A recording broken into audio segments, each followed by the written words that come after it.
But I want to do this eye to eye, face to face, because you're doctors. Worst presentation ever. I'm out. Oh, that was mean.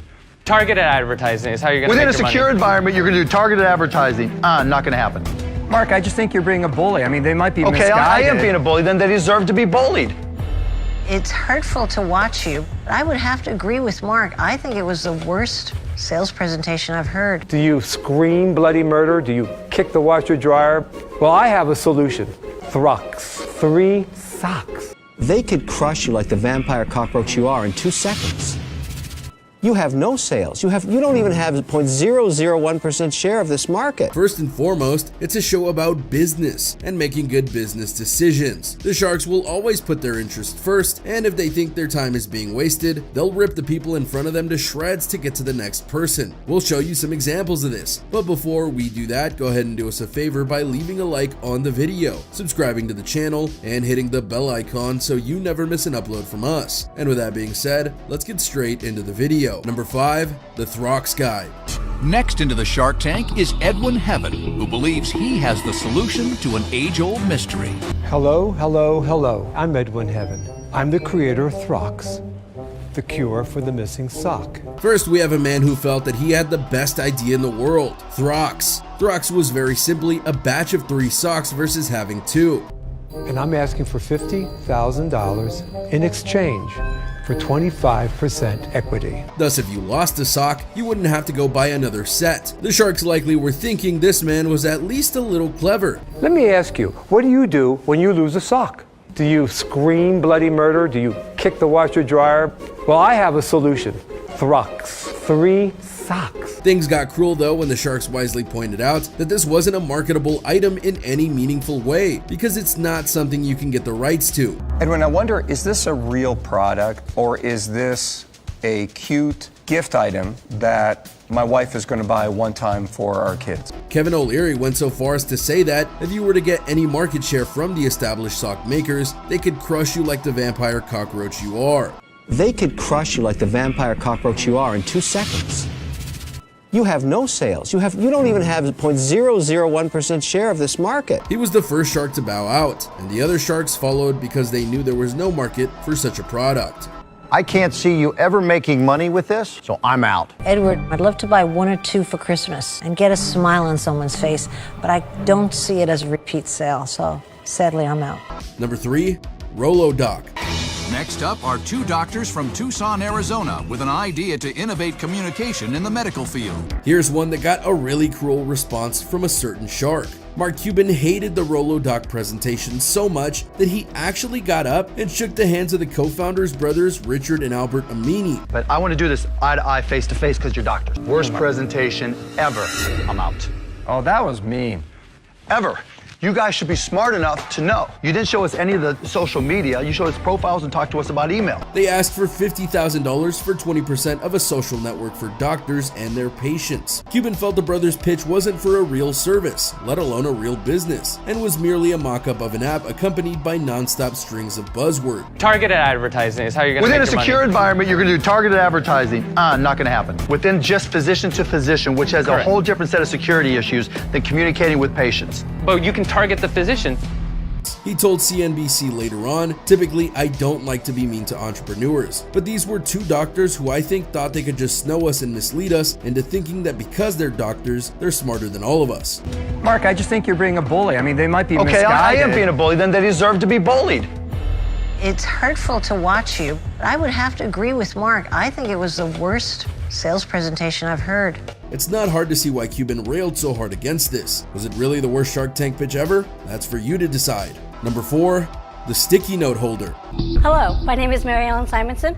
I have created a product that will keep your sticky notes in place and organized while working at your computer. A woman named Mary came in with the idea for a quote sticky note holder. I created this product because I was tired of losing sticky notes and having to reposition them all day long. Which is as odd as it sounds. This example here is an example of what we're all used to seeing. There's been no change in it. Attach it to your laptop or your desktop, and you put all your notes here. You can also attach it to this side. As the sharks started to grasp the stupidity of this object, they each took turns berating and insulting Mary and her product. Marion, you've created a sticky pad for sticky pads. I created an arm for sticky pads. That's worth $500,000? Yes. Please tell me why. O'Leary at one point asked her what price she would sell it for, and she said $9.50, and he went off. I think we should keep this a secret. It's so valuable that nobody should know about this. Come on, who's gonna buy this from you? What would I pay for that? $9.50. Stop the madness! Are you out of your mind? Yes. Are you crazy? Yes. Who would give you $10 for that? A lot of people. By her own admission, at the time on the show, she had not sold a single one of her sticky note holders. You've sold how many? I have sold none. Excellent, excellent. The sharks were either completely apathetic to her and her product, or tried to help, but got nowhere because she didn't have the answers that would help convince them. Number 1, the Sullivan generator. The Sullivan generator is a conceptual machine by inventor Mark Sullivan. Mark went into the Shark Tank with his patents and drawings and asked for $1 million for 10% equity in his idea. The technology I'm offering you today is the Sullivan generator.